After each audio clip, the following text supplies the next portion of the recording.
Gomes, nasci no 26 de novembro de 1938, sou professora, primeiro de tudo eu sou professora, sou musicóloga, sou historiadora, sou pesquisadora de folclore, sou mestre em ciências da comunicação, trabalhei 55 anos em São Paulo, 30 anos entre Secretaria da Cultura e Secretaria de Turismo, 30 anos com a Faculdade de Música, fui dona de uma faculdade de música e me aposentei em 2005, quando eu vim para cá. Vim para cá porque o meu sonho era acabar minha vida aqui, né? Mas aí eu comecei outra história, né? Quer dizer, não a história do Divino, que a história do Divino está comigo desde 1970. Primeira saída minha no Divino foi em Mogi das Cruzes e no mesmo ano em São Luís do Paraitinga. Aí eu fui picada pelo mosquito. Então, durante 10 anos, eu tenho filmes, eu tenho slides. Durante 10 anos, São Luís do Paraitinga e Mogi das Cruzes e Nazaré e Piracicaba e Tietê e Divino, e Divino, e Divino, e Divino, e Divino, e Divino. Quando eu fiz a minha dissertação de mestrado, que eu fiz sobre o desenvolvimento do turismo nos municípios de pequeno porte, e escolhi Joanópolis para ser o modelo, né? Eu descobri que aqui no século XIX tinha Divino. Como eu descobri que aqui no século XIX tinha boi, entendeu? Como eu descobri que no século XIX tinha congada, né? E aí, como meu carisma mesmo pro Divino era muito forte, eu falei, eu vou começar a recuperar a festa. E comecei a recuperar devagarzinho. Primeiro ano tinha um imperador, uma menina, um menino, 2 cavaleiros. Porque no início, daqui eram os cavaleiros que comandavam praticamente a festa. Que eram 8 semanas, as 8 semanas de Pentecoste, e cada semana num bairro, e o cavaleiro levava uma bandeira, e com essa bandeira depois ia na outra semana na outra cidade, na outra bairro, e assim eles faziam as 8 semanas. Os cavaleiros eram importantes. Aí a gente começou assim, com o cavaleiro, certo? Recuperei as fazendas que faziam a festa e começamos. Mas a festa foi crescendo tão rapidamente que no 5º ano eu já tinha 200 cavaleiros por semana. Era uma loucura. E aí ela começou a descaracterizar. Porque junto com os cavaleiros vinham aqueles carros de som, sabe? Aquela meninada em cima dos carros de som. E eu sei que aí o prefeito resolveu cancelar os cavalos. Eu fiquei muito triste, porque eles eram a nata, né, no começo, né? Mas não deu, né? Então a gente mudou o esquema da festa, passamos a fazer... A festa continuou do mesmo jeito, com missa, com visita, com visitações, com cantoria. Cada semana vinha um grupo de violeiros de cada cidade. E continuamos assim, até hoje está assim, né? Cresceu, ela não cresceu em número de pessoas, porque como uma capela daqui está a 40 quilômetros daqui. Então nem todo mundo tem condição de ir. Então fica mais a festa para a comunidade. Mas está indo lindo, maravilhoso, e eu acho que é por aí mesmo o caminho. Realmente, as crianças fazem reis, folhas de reis, os meus, eles cantaram lá, fazem reis, fazem Divino e fazem música sertaneja e fazem música brasileira. Taubaté. Qual é a sua afinidade com Taubaté? Minha filha, do mesmo jeito que fiz o Divino, eu fiz Taubaté. Anos e anos e anos. Quando o homem chegou na Lua, eu estava em Taubaté. Contei essa história para ele já, na casa da dona Luísa, que as irmãs, estava na casa delas. Então, aí juntou muita gente, a gente vai, né, máquina, filmadora, patati. Aí os capial lá falaram, que homem na Lua nada. Eles montaram lá em qualquer lugar essas coisas aí, estão mostrando para nós. porque o homem não chegou na lua, não. Entendeu? Que nunca ia chegar na lua, né? Eu tenho um quadro lindo, lindo, pintado, da dona... Era uma daquelas senhoras do bairro da Imaculada, tá? É Edvirges, essa, dona Edvirges. Eu tenho um quadro lindo dela, pintado, né? Porque eu fiz uma vez um trabalho das mulheres negras e peguei a dona Edvirges como referência do Vale, certo? Inclusive, dia 20, se eu tiver inteira, eu vou fazer a exposição desses quadros. São 12 quadros, né? Que cada um tem uma história diferente, né? E então a dona Edvirges está lá, linda, maravilhosa. Mas as irmãzinhas, olha, o quanto que a gente... tudo. O problema de Taubaté, sabe qual é comigo? Que não é problema, mas é. As peças de barro cru. Certo? Eu trouxe dezenas de presépios de lá, eles se desmancharam. Aqui, não sei se está aqui, não está. Eu tenho uma peça que sobrou, que a gente foi colando, sabe? Porque o barro cru, ele, com o tempo, ele vai desmanchando. Ai, presépios, quantos elas fizeram para mim. E eu comprava, elas gostavam muito que eu fosse lá. Eu comprava de monte, sabe? Enquanto uma pessoa comprava uma peça, eu comprava uma caixa de peças. E todas essas peças aqui, tudo que eu recolhi, aquelas lá, que eu recolhi pelo Brasil, etc. Mas eu não tinha Revelando naquela época, né? Revelando São Paulo. Então, elas tinham mais dificuldade de vender, né? As peças dela. Então, eu trazia, dizia, não, eu vou vender em São Paulo para a senhora. Mas quem vender em São Paulo? Ficava tudo para mim. Tinha caixas. Inclusive, levei peças de Taubaté para a exposição dos 500 anos. E a gente fez a exposição na Argentina. Eu fui a curadora da exposição dos 500 anos na Argentina. E levei as peças bastante peças de lá. Levei. Também tem o livro que eu posso mostrar, só que hoje não dá. Vocês precisam vir aqui um dia, certo? Passar um final de semana comigo. E aí eu mostro as peças, a gente conversa, eu mostro o catálogo que tem as peças das meninas de Taubaté, certo? Então, e depois de Jacareí, como é que ela chama? Eu conheço todo mundo, só que hoje a minha memória está meio ruim, sabe? O Mira, né? Lá de São José, né? Também tive muito contato com o pessoal de lá, pelas congadas, pelos moçambiques, pela moda de viola. São Luís do Paraitinga. Amo de paixão. Foi a grande experiência minha. Ai, se eu contar para vocês, vocês vão ter que ter um vídeo de 3 horas, viu? Quando o Papa veio para o Brasil, o primeiro Papa, a gente fez um trabalho em Aparecida. Aquela missa de Aparecida, não sei se vocês lembram, foi com orquestra, 1000 vozes, porque a dona Neide é Sagitário com Sagitário. Então, eu sempre carrego gente junto, sabe? Não sei viver sozinha. Então, eu levei 1000 vozes para Aparecida.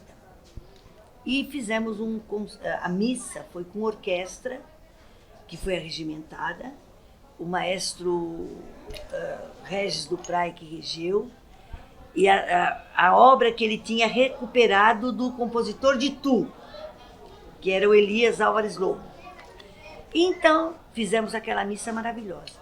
Quando o Papa chegou lá no Vaticano, perguntou, gente, o que é que eu ouvi em Aparecida? Porque foi o único lugar que ele ouviu música de verdade.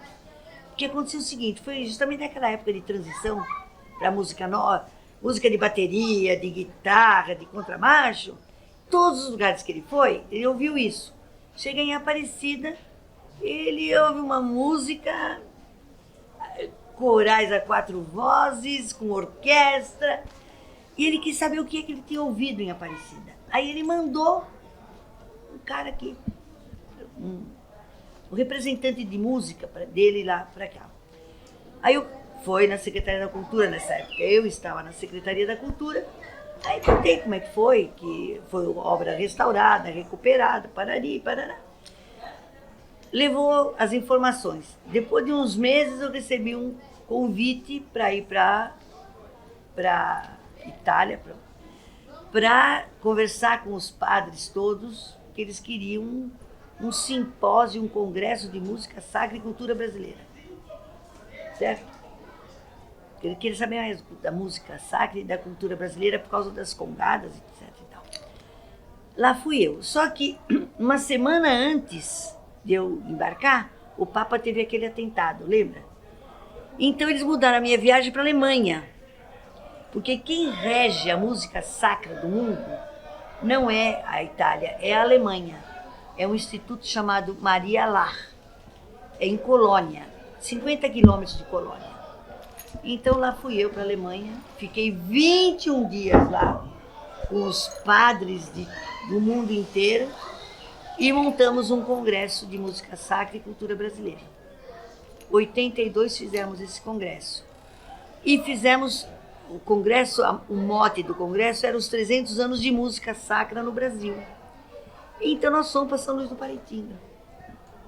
Tivemos uma missa no Embu, que era a cidade mais velha. Depois tivemos uma missa em São Luís do Paraitinga. Depois tivemos uma missa, fora só foram as duas. Depois nas capelas aqui de São Paulo, São Miguel, não sei o que, não sei o que. E foi maravilhoso, né? Porque em cada lugar a gente juntou lá 50 corais, 20 corais para fazer a missa. Então, e aí também, quer dizer, na realidade, a minha ligação com o São Luís do Paraitinga foi em 1970, que eu fui pela primeira vez lá, tá? Conheci muito o Grupo Paranga, a Dona Nenê, dormi muitas vezes na casa dela, dormi muitas vezes na rua, porque não tinha um hotel lá, ficava lá na chuva, acompanhei muito a cavalhada, né? A cavalhada deles. Eu tenho filmado, porque eu tenho tudo isso em Super 8, tá? Tenho tudo isso em Super 8, tenho 4, 6 horas de vídeos de São Luís. O Galvão, sabe? Então, ele queria que eu desse para ele recuperar. Agora, eu estava em acerto com a USP, porque o pessoal da USP, que de vez em quando vem para cá para fazer pesquisa na minha biblioteca, eles tinham se comprometido, o pessoal da USP. Eu falei, bom, vamos dizer, é mais seguro sendo a USP, né? Porque se eu der para o Galvão, eu não sei se ele vai conseguir, eu não sei se ele vai fazer. Gosto muito dele, mas é uma realidade, né? Porque é muito caro esse trabalho, sabe? É muito caro. Porque os vídeos estão cheios de fungo, porque são muito antigos, tem 30, 40 anos, da década de 70. Que 70 a 80 eu estive em São Luís. 10 anos seguidos. Eu fazia São Luís, Mogi, Tietê é dezembro, Nazaré é junho, é fora do ciclo, entendeu? Mas aqueles que são dentro do ciclo mesmo, eu ia todos os anos. E aí fui recolhendo partituras. Nós cantamos 17 músicas do Divino. Desde o Pará, e música que foi recolhida no Pará, Mogi das Cruzes, Taubaté, qual é a outra que eu falei? Lá, Tietê, lá do Tietê. Os temas, né, a gente recolheu e as crianças cantam. Então, na realidade, eu sou viúva, não tenho filhos. Nós temos aqui 63 mil metros de terra, aqui embaixo tem mais não sei quantos mil, que é aqui, a minha casa é do lado de lá. Eu não tenho filhos. No livrinho até tá. Eu cuidei de uma família, nós cuidamos, eu e meu marido cuidamos de uma família há mais de 15 anos. Eles eram muito bem financeiramente. E foi morrendo um, foi morrendo outro. A terceira, que morreu com 92 anos, ficou 6 anos na minha casa. Fiz um um apartamento para ela dentro da minha casa, tinha cuidadora e eu, meu marido lá, etc. Um tempo antes dela morrer, ela falou, olha, tudo que eu tenho eu vou deixar para você, com uma condição. Você usa do jeito que você quiser, agora quando você chegar no fim, você quer, ou passa para a igreja, ou passa para algum projeto, ou passa para crianças. E tá bom. E veio essa caminhada, eu reformei as casas, algumas alugadas, inquilino, vocês sabem o que é, alguns dão mais prejuízo do que, né? Esses anos todos a gente foi levando. Há uns 3 anos atrás, eu falei, bom, tá na hora, né? Tô indo para os 80, né? Tá na hora de eu pensar o que vou fazer com essas casas. Aí chamei um advogado, falei, vai na Santa Casa de São Paulo, vai em algumas instituições que são fortes, né, também, para ver se a gente pode doar esse material. Aí acontece que a Santa Casa tem 200 prédios, alguns abandonados, outros invadidos pelo sem terra e etc e tal. Levantamos o curador, uma porção de processos, entendeu? Isso há uns 3 anos atrás. Nem sei se o curador é o mesmo ainda. Falei, bom, não vou entrar nessa, né? Porque vai ser mais umas casas para ficarem abandonadas e sem cuidar. Aí pensamos em Barretos, pensamos nos... Falei, sabe uma coisa? Eu vou fazer um projeto aqui, porque eu já tinha, desde que eu estou aqui, eu tenho grupo de violeiros e o grupo das senhoras, aquelas senhorinhas que ficaram de lado. São 15, algumas estavam espalhadas no meio e outras até já morreram, né? Então, tenho Adoremos, já morreram uma meia dúzia. Tenho Adoremos, tem o Canto da Terra e tem as Flores da Mantiqueira. E aí, eu não ganho nada, eu só banco. Eu só banco. Banco aqui, banco um escritório na cidade, é internet, é telefone, é impressoras, e vocês sabem tão bem quanto eu, até melhor. Não vou levar dinheiro, nada, né? Quando morrer, né? A gente não leva nada, né? Então eu falei, não.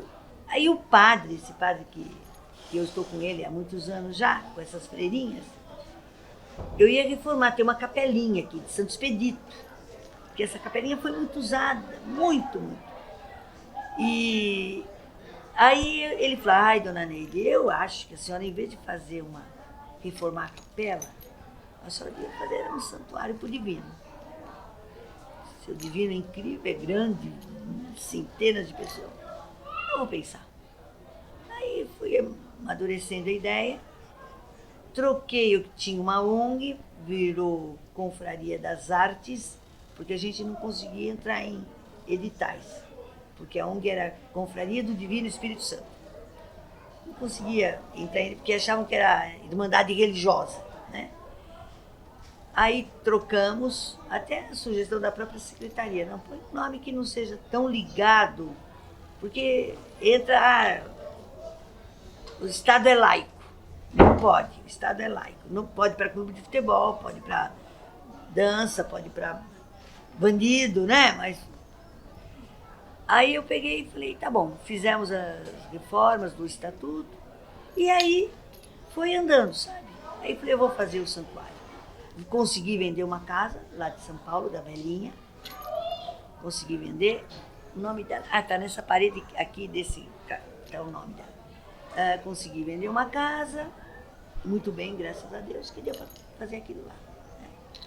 E o projeto todo é o santuário, as escadarias, que vão começar agora, semana que vem, vão ser 49 degraus com 7 patamares.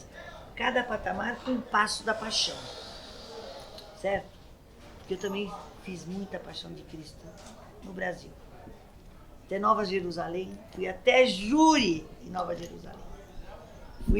Fui homenageada lá onde tem lá em Pernambuco, né? Fui a primeira vez, fui de avião da FAB. Doida, né? Ao quadrado. Mas, então eu gosto muito da paixão. Muito. Já fiz muitas vezes a paixão de Cristo. Na faculdade onde eu lecionava. Então eu falei, então, as escadarias para fazer o Passo da Paixão, na Semana Santa. Depois entra o Divino, aí são 8 semanas do Divino. Aí entra a festa de São João aqui, porque aqui é Joanópolis, né? Então a gente vai fazer um arraial de São João. Eu tenho o Alto do São João Menino, que é um teatro cantado, bonito pra caramba, modéstia inclusa. Já fizemos com as crianças, o Alto de São João Menino. E depois, aí em agosto, festa de São Benedito, certo? Aquilo que a Aparecida faz de levar 300 congadas para lá, eu quero trazer 10 congadas para cá. No começo, depois vai ser 50, vai ser 100 também. Eu não vou estar aqui, mas alguém vai fazer. Aí depois da festa de São Benedito, a festa de Nossa Senhora da Aparecida, que a gente vai fazer a gruta também ali. Já está no projeto fazer uma gruta, né? Do outro lado do terreno. Eu vou fazer um bulevar na área que tem que ser para o INCRA, tem que deixar 12 mil metros lá em cima para o INCRA, para plantar nativas. Nesse lugar, antes de entrar nesse lugar, eu vou fazer a gruta. E o bulevar vai ser para passear, entendeu? Você não pode construir nada, mas você pode fazer caminhos, né? Já está um projeto em andamento, né? De fazer a gruta e depois o bulevar. Aquele São Francisco saiu, vocês viram o São Francisco? Que coisa mais maluca? Maluca, né? Porque aquelas pedras não foi possível tirar. Aquela pedra, ela tem 8 metros de profundidade.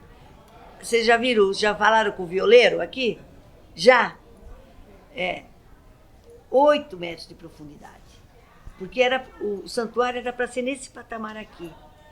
Chegou, tinha um platô de pedra. 5 meses só de terraplanagem. 5 meses só achando pedra.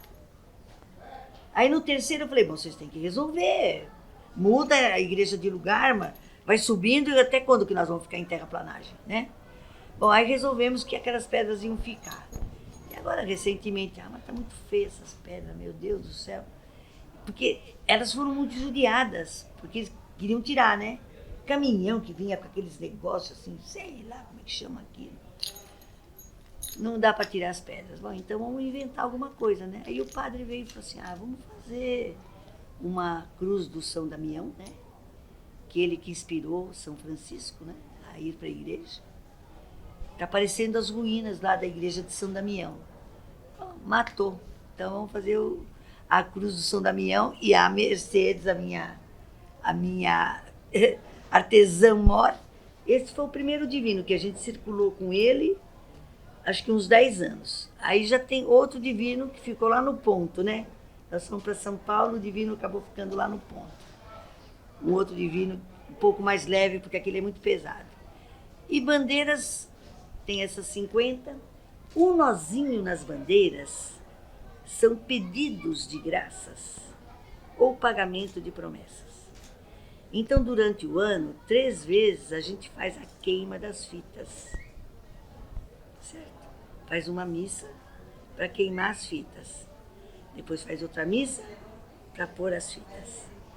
Entendeu? Porque é incontável o número de graças que as pessoas recebem do Divino Espírito Santo. É incontável. É impressionante. É impressionante. Tem uns casos, bom, tem um monte de casos que a gente não posso contar porque está tudo aqui. Mas são pessoas que estão aqui, né? Mas é impressionante o número de graças que eles têm, que as pessoas recebem. Um caso que não está aqui, eu vou contar. Um menino que todo mundo achava pai, engenheiro da Microsoft, morando nos Estados Unidos. O filho tinha nascido aqui, a moça daqui. Bom, meu neto é autista. Todo mundo, meu neto é autista, a avó dizia, divineira. E aí ela dizia assim, todo mundo fala que meu neto é autista, meu neto não é autista, coisíssima nenhuma. Então, nos Estados Unidos isso. Aí ela fez uma promessa pro divino. E descobriram que o menino era superdotado Ele não era autista. Ele não falava porque ele era tão dotado, entendeu? E aí trocaram o sistema. Um menino veio ano passado aqui, menino. Um menzarrão bonito pra caramba. O casal, eles vieram dos Estados Unidos, fizeram uma bandeira. Essa bandeira percorreu todos os anos sai com a gente. Por sinal, essa bandeira não está aqui, porque está na casa de no bairro do Retiro. Eles pediram para levar aquela bandeira para lá, para pedir a graça, mais uma graça do Divino Espírito Santo. Então, muitas dessas bandeiras são pagamentos de promessa. Vocês viram o que eu falei? Essa bandeira aqui foi pagamento de promessa. Ela fez 200 bandeiras para dar de presente para a gente, nessa daí. Então, a gente já distribuiu essa bandeira no Brasil inteiro, nos congressos que a gente vai. Eu fui para a Argentina, dei para cada país da América Latina que estava lá. Porque onde eu vou, só vou se for para falar no Divino. Entendeu? Fui para Portugal para falar no Divino. Se não for para falar no Divino, não tenho o que falar.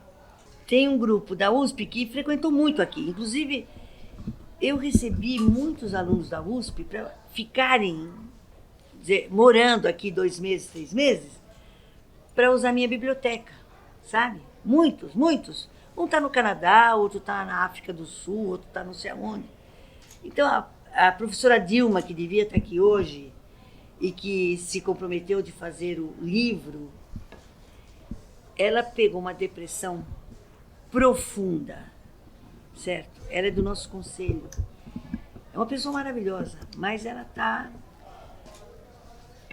Não sei se ela consegue. Então, a história do livro parou. Mas aqueles professores que vinham aqui, a gente ficava a noite inteira conversando, batendo papo, sabe? Não, nós vamos fazer um livro sobre as suas sagas. Não é a minha história, são as sagas, né? Você esteve preso na Revolução de 64? Não, eu fui. Não fiquei presa, fiquei detida. Que eu vi qualquer coisa que você falou no outro dia lá no coisa, né? Mas que tem histórias interessantes. Qual é o nome dele? Qual é o seu nome? Leonardo, ele é imperador do divino, né? Porque, não sei se vocês conhecem bem a história do divino de Portugal e tudo.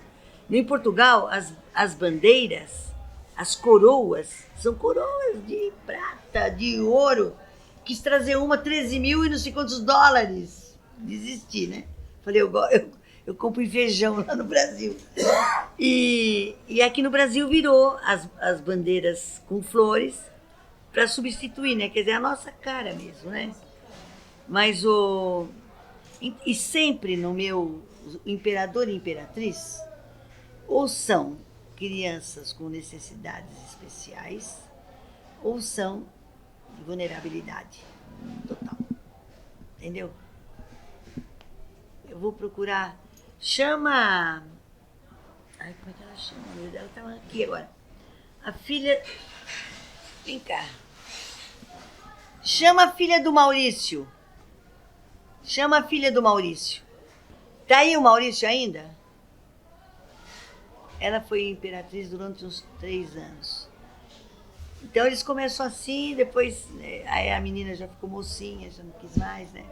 Mas ou é uma categoria ou é outra, que vocês já entenderam. Vou perguntar uma coisa para a senhora, né? A senhora é folclorista de Taubaté, a senhora conheceu o maestro Ives Schmidt?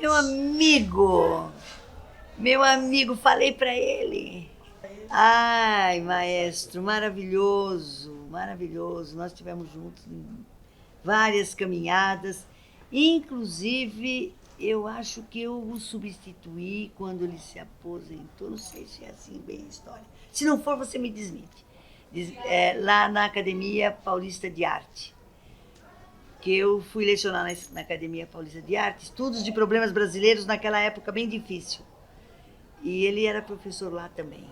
E amigo do Rossini, então nós tivemos uma caminhada. Meu professor mesmo foi o Rossini Tavares de Lima, primeiro professor de folclore. Depois vieram outros, né? A professora Laura de la Mônica. A professora Laura foi aluna do Maria de Andrade, entendeu? E foi uma senhora que caminhou comigo também a vida inteira dela, né? Foi embora cedo. Mas o Rudner é uma pessoa maravilhosa, maravilhosa, maravilhosa, tem os seus trabalhos, tá? É uma pessoa que Conta realmente... pra mim essa história aí, o Toninho falou pra gente, estamos revelando em São José dos Campos, que você ensinou um segredo pra ele do sal no café. Sal no O café. que é isso? Ah, olha o português aí, um cabeção. Quem mandou você descobrir isso? Devolvendo. Ah, tá devolvendo o cabeção? É, o lugar dele é aqui. Esse é o senhor português que mora aqui em Joanópolis, que é dos Açores. E nós fizemos uma oficina de cabeções. Cadê a Maria? Tá aí? Tá. A Maria Sardinha e esse rapaz aqui fizeram o cabeção dele, né? E o homem quase morreu do coração no carnaval. Sem ele saber. Sem ele saber. Mas e por que não ficou lá com vocês? Pode ficar lá com vocês, com a Maria. Não, ele nasceu aqui, ele foi conhecer a comunidade madeirense, esteve em vários lugares, em São Paulo, e agora volta para Joanópolis. Ele foi pra ilha lá? Foi. Foi? Foi pra Ilha da Madeira. Participou em várias festas lá, teve no Pisa da Uva. Ah, que legal. A Lá em Pisa São da Uva Roque, eu vi lá em São Roque, né? Pisa da Uva eu vi. E ele é fã do Hora pros Mobs. É hora pro Nobis, é. Mas o meu marido era filho de portugueses, né? E o meu sogro sempre foi dono de restaurantes. Inclusive, o primeiro restaurante de feijoada em São Paulo foi do meu sogro. Ele foi para o Rio de Janeiro com outro português para aprender a fazer a feijoada, que a feijoada nasceu, né, entre os negros alforriados lá do Rio de Janeiro, né, negro de ganho. E aqui em São Paulo ninguém conhecia feijoada, né? E o meu sogro foi para o Rio para aprender a fazer a feijoada carioca, né? Ele tinha restaurante ali na Avenida da Liberdade. E o meu sogro é que trouxe esse hábito de pôr sal na água. Uma pitada de sal na água, no café, quando você vai fazer o café, antes de passar o café, uma pitadinha de sal. Ele muda o gosto do café. Ele concentra o café. É muito engraçado. Sabe? E eu uso sempre, a vida inteira a gente faz isso daí. Aí você fala assim, nossa, seu café é bom, né? É bom. A gente conta um segredo para quem quer, né? Mas essa foi o meu marido que ensinou. O Toninho, muitos anos, veio passar Natal, Ano Novo aqui, que ainda não tinha... Começamos revelando juntos, né? Na realidade, o primeiro revelando dele foi no Parque do Ibirapuera. Eu desci o Museu do Folclore que estava no parque, porque só foram 16 cidades, aquele parque imenso, né, aquela marquise, né, do Ibirapuera. Ai, o que nós vamos... Vamos descer a jangada, vamos descer o batelão, vamos descer tudo que tinha coisa grande do museu, a gente desceu para... Virou Água Branca? Não, no primeiro foi no parque do Ibirapuera, na marquise, foi o primeiro. E fizemos juntos, eu era presidente do Museu do Folclore, né? Que eu fiquei 12 anos também no Museu do Folclore.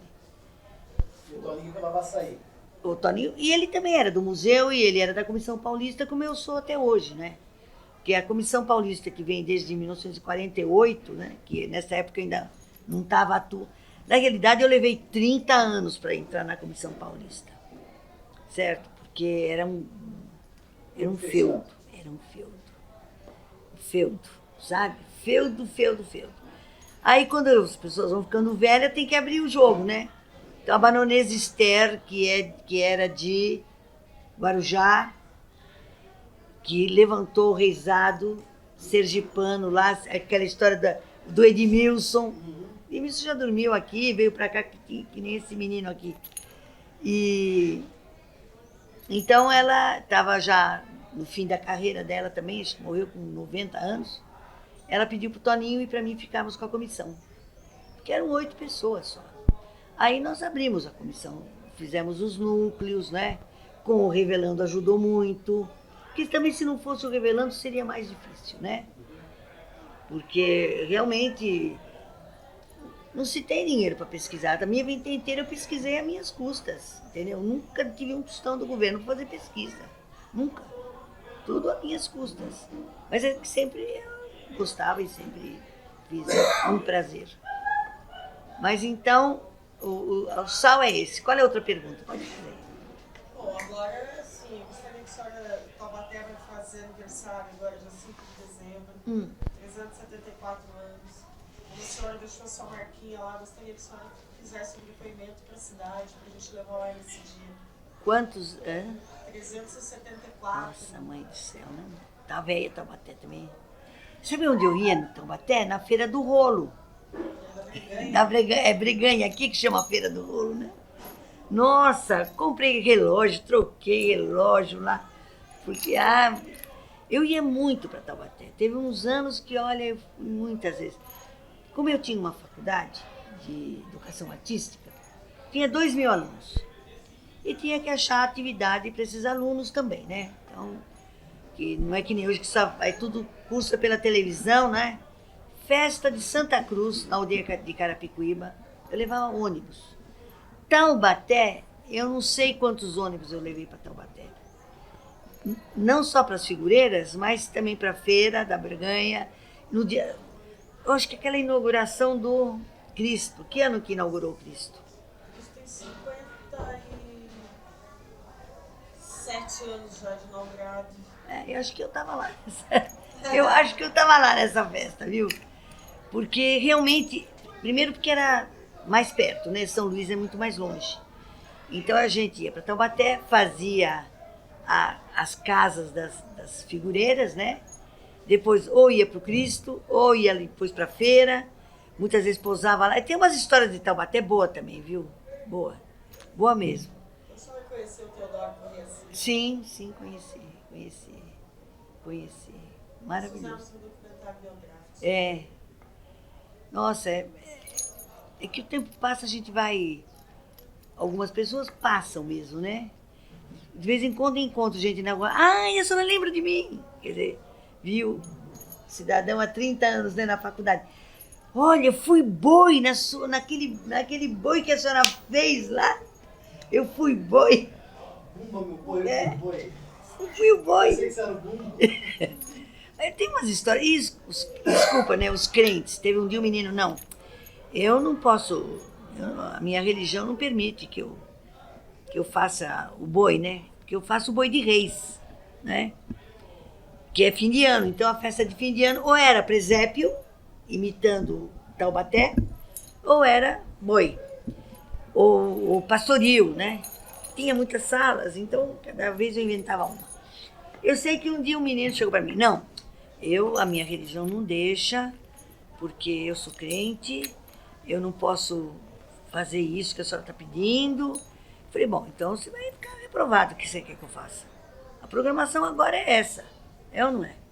Aí veio a minha ideia, falei assim, sabe o que você pode fazer? Você pode ser o boi, o que entra dentro, né? O que entra dentro da carcaça, né? Aí eu vou falar com o pastor. Aí o pastor deixou ele fazer o boi, né? Entrar dentro da... Rodar, coitadinho, rodava feio, porque não tinha jeito nenhum, talento, nem nada. Aí, no dia da apresentação, veio o pastor, a pastora, todo o séquito deles, a mãe e o pai, e ele fez questão de tirar uma fotografia com o boi, entendeu? Eu falei, esse bandido não deixa o menino brincar, né? Ou aprender, né? Que é aprender. E agora vem tirar fotografia com o boi. Tiraram fotografia com o boi. Tem histórias que não acabam. Neide, Senhor. O que você ainda não fez? O que você fez, a gente sabe que foi para lá da conta. O que você gostaria de ter feito que ainda não fez? Mas que quer fazer até... Quero fazer o que está aí dentro desse livrinho. Porque essa escadaria que eu vou fazer, eu já fiz aqui. Só que eu não fiz escada. Eu fiz os Passos da Paixão subindo aqui. Entendeu? E terminava na capelinha de Santo Expedito, que é a primeira. Lindo. Se vocês forem lá embaixo, eu mostro para vocês a réplica do que a gente fez. Só que depois de 2 meses quebraram uma, 4 meses quebraram outra, 5 meses quebraram outra. Quando quebraram a quinta, eu falei para o meu caseiro, desmancha tudo, faz uma grande fogueira e um dia eu vou recuperar. Entendeu? Então a escadaria para mim é o segundo passo, tanto que vai ser o segundo passo, né? O centro cultural, que se Deus quiser, vai ser aqui nesse espaço que já está com terraplanagem pronta, que vai ter 4 salas, um anfiteatro, blá. Eu quero fazer uma escola. Você conhece a Rudolf Stern? A escola Waldorf School? Já ouviu falar? Não, já ouvi falar. É uma escola alemã. Eu já trabalhei com eles na década de 70, mais ou menos. Que eu ia dar aula de folclore para as professoras. Não trabalhei com eles. Trabalhei, né? E a filosofia deles é incrível. Primeiro que é a escola em tempo integral. Segundo, é uma escola que a criança vai aprender aquilo que ela quer aprender. Certo? Sai de apostila que você bota risquinho lá, a professora nem leu a pergunta e nem vai ler a resposta. Desculpa, eu tenho uma bronca de professor. Certo? Porque a gente que mexe com eles, através deles, a gente fica sabendo o nível de ensino. Tem criança que tem 12 anos, não sabe ler, escrever direito. Entendeu? Aí você vê a apostila, a professora pôs lá, rabiscou na apostila. Então, eu não acredito em aprendizado pela televisão, não acredito. Não acredito. Não acredito. Pode ser que seja importante Pernambuco, Nordeste, Norte, mas num centro grande, certo? Não acredito. Porque eu tive exemplos, moças que fizeram, hoje não estão mais no meu coral, mas estavam no meu coral, aí traziam para mim a prova para fazer, entendeu? Aí pediu para o padre fazer o TCC. Aí não sabe ler e escrever. É assistente social. Outra é pedagoga. Pedagoga que não escreve letra pedagógica. Como é que pode ser pedagoga? Como é que pode ser pedagoga se não sabe escrever letra pedagógica? Você escreve tudo torto. Ah, eu não aprendi assim. Ah, vai aprender. Eu já cheguei a dar caderno de caligrafia para a professora. Você vai aprender a fazer letra pedagógica para ensinar aos seus alunos. Entendeu? Mas é verdade, gente. Infelizmente ou felizmente é a grande realidade. Esses cursos, eu tive funcionária minha, eu fui secretária de turismo aqui. E tinha uma funcionária minha lá que ela fazia curso à distância. Ela levava lá no trabalho. Ela estava a televisão passando lá, a aula dela passando, ela estava atendendo turista ou pessoa que entravam lá. Aí depois você vai ler, você vai estudar. Ah, depois a gente vê. Levando. Como é que pode? Como é que pode? Hoje tem um diploma de curso superior. Acho que vende, né? Bom, vender a gente sabe que eles vendem mesmo, né? Então é complicado. Você falou da escadaria e depois tem a gruta, né? A gruta. Da gruta eu já falei, que é no Boulevard, onde a gente vai plantar 12 mil árvores. Do lado da igreja, depois do São Francisco, tem uma rampa e depois lá em cima tem uns pedaços lá. Não sei se vocês subiram lá. Tem um árvore em cima que foi doado para a prefeitura. Sim, tem doado. doada. Hã? Doado para a prefeitura fazer o mirante. Sim, então, aquela área tem um platô de pedras de, não sei, acho que uns 100 metros ou mais. Quando eu fiz a dissertação de mestrado, eu olhei pedaço de terra por pedaço dessa cidade. E nesse platô tinha um senhor que tinha sido rei da Congada, imperador da Congada, o senhor Nardo. Até o bairro ali tem o nome dele. E ele me contava, não, ali tinha aquele platô foi feito por escravos.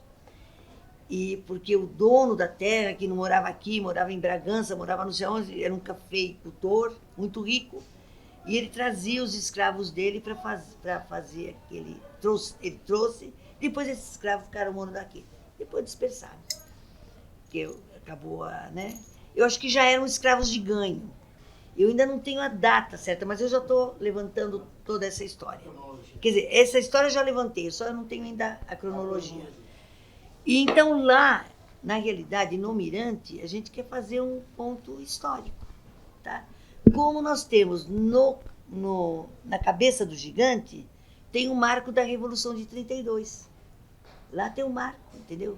Que aqui faz divisa com o Extrema. Então os paulistas brigavam com o Extrema. Tanto que tem até um pãozinho aqui, chamado PRP, que era o partido da época. Certo? As mulheres faziam um pão, se vocês passarem na padaria, vocês vão encontrar um pãozinho PRP. É um pão que eles botam erva doce dentro. E é forma de cruz, sabe? Assim, um pãozinho que cruza com outro. E é um pão que não faz casca, né? Um pão... esse pão que fica mais do que um dia, né? Então as mulheres faziam esse pão para levar para os maridos. Então tem o cuscuz do PRP, tem o pão do PRP. Por que o seu amor por Joanópolis? Olha, na realidade... Porque uma obra dessa é uma declaração de amor. De amor. Não, eu digo, sabe que eu falo todo dia? Eu beijo esse chão todo dia. Porque além de ter os amigos aqui, as pessoas, os companheiros, também tem esse afeto que eu tenho pelo divino, né? Quer dizer, aqui a gente conseguiu ressurgir o divino, né? E renascer o divino. E eu acho que a minha declaração é essa: eu vou morrer, as minhas cinzas ficarão aqui, pode ter certeza. Meu nome é Lilian Vogel. Em Atibaia eu sou responsável pelo Museu Municipal João Batista Conte e fiquei por muitos anos como gerente de folclore e cultura popular, trabalhando com as manifestações folclóricas de Atibaia, o patrimônio material e imaterial da cidade. E atualmente eu sou presidente da Comissão Paulista de Folclore e devo isso à minha mestra, a professora Neide, que sempre me apoiou e foi uma das pessoas que abriu as portas da comissão para um povo um pouco mais jovem de pesquisa, né?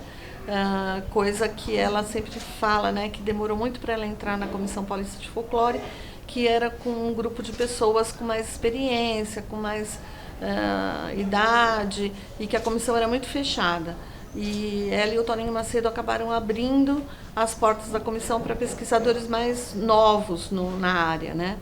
E agradeço muito a ela por estar aqui hoje, com esses empurrões, sabe? Tipo mãezona dando empurrão. Essa é a professora Neide. A professora Neide falou uma coisa lá na igreja muito interessante, né? Que não adianta a gente ter inteligência artificial e mais uma série de tecnologias se a gente não colocar a alma no que é nosso, né? Queria saber qual que é a sua visão sobre isso, como é que Atibaia vive, né, o folclore, suas raízes, identidade. Atibaia, por ser uma cidade que está muito próxima de São Paulo, ela ainda consegue conservar suas congadas, suas rezas de São Gonçalo, sua folia de reis, seus grupos de violeiros.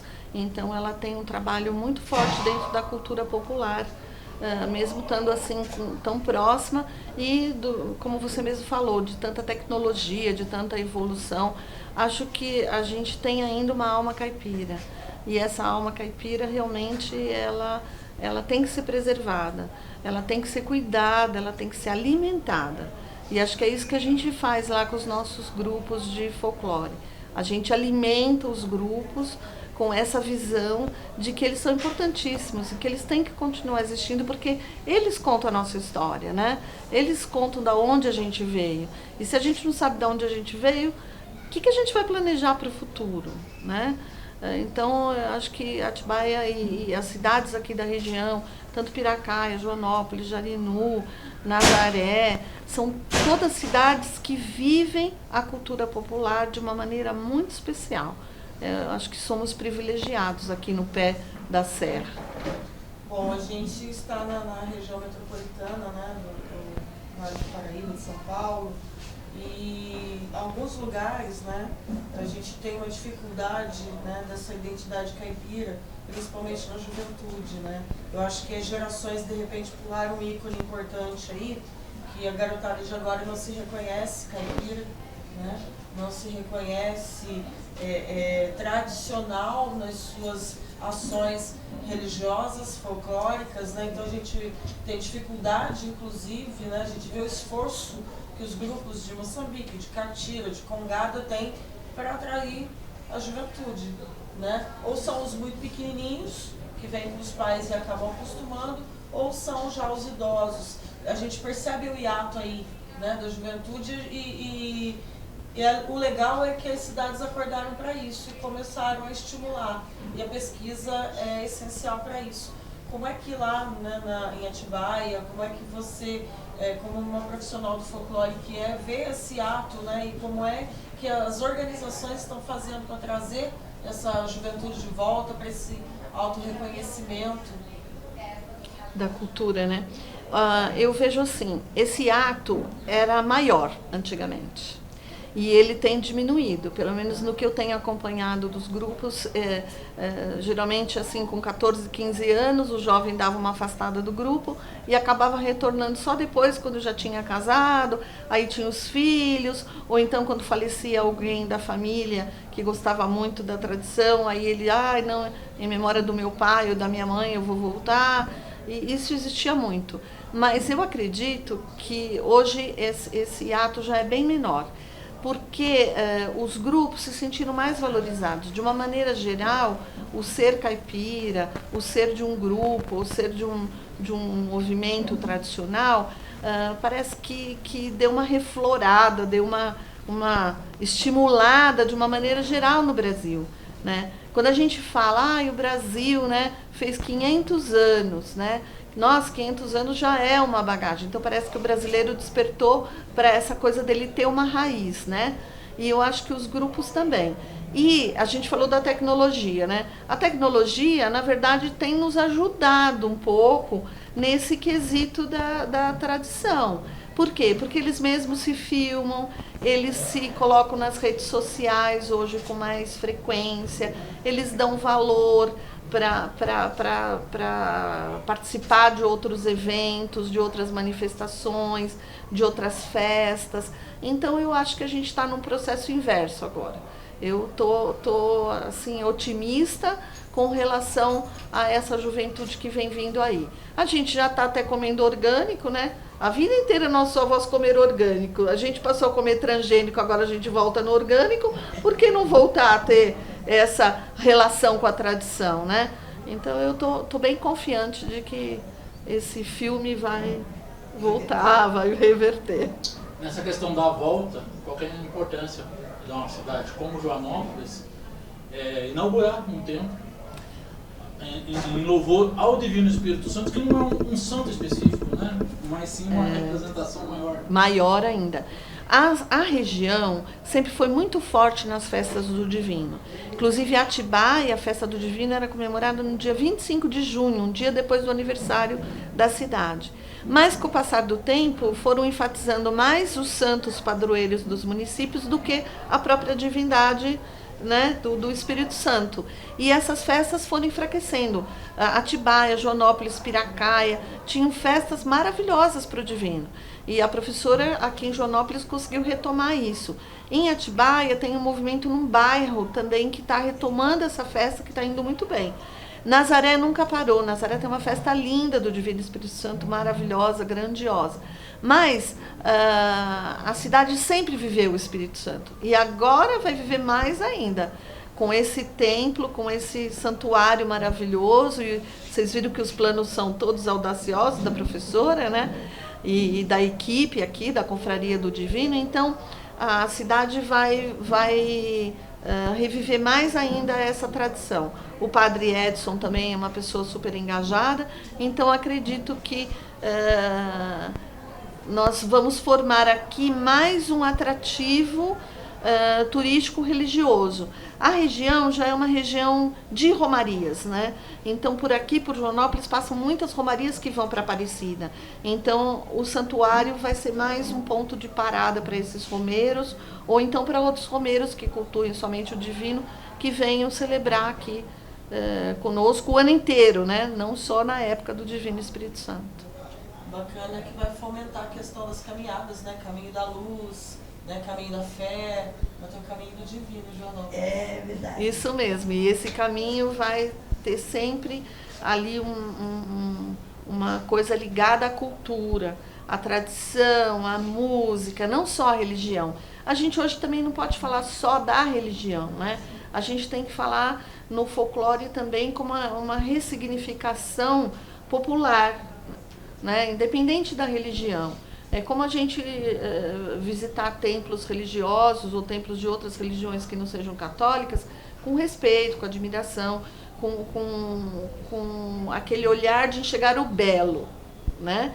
E eu acho que é isso que vai acontecer aqui, cada vez mais nos aproximando do Divino Espírito Santo para ele abençoar todo mundo. E é um lugar assim, muito apropriado para esse encontro com os mestres de cultura popular, né? Com os crioulos, enfim. Né? Esse contato até para diminuir o hiato que a gente falava anteriormente, da criança ter contato com o mestre jongueiro, com o mestre congadeiro, né? Com o luthier, né? Aprender a fazer uma viola, aprender a fazer um instrumento antigo, né? Que de repente pouco se usa, como tambores, né? Os tambores de jongo, por exemplo, né? Que tem uma história muito bonita, muito antiga, de repente o contato com a argila, com a modelagem e outras formas. Isso, né? tudo já acontece aqui há anos, mas agora acredito que vai estar mais iluminado. Sim, né? E com mais um ponto, né? Para que multiplique-se. Multiplique-se tudo, sempre. Muito obrigada, professora. Imagina, Parabéns. Obrigada a vocês pela oportunidade de falar um pouco até com o coração do Divino Espírito Santo. Obrigada. Obrigado. Mas ó, eu não seria nada sem essa mulher maravilhosa.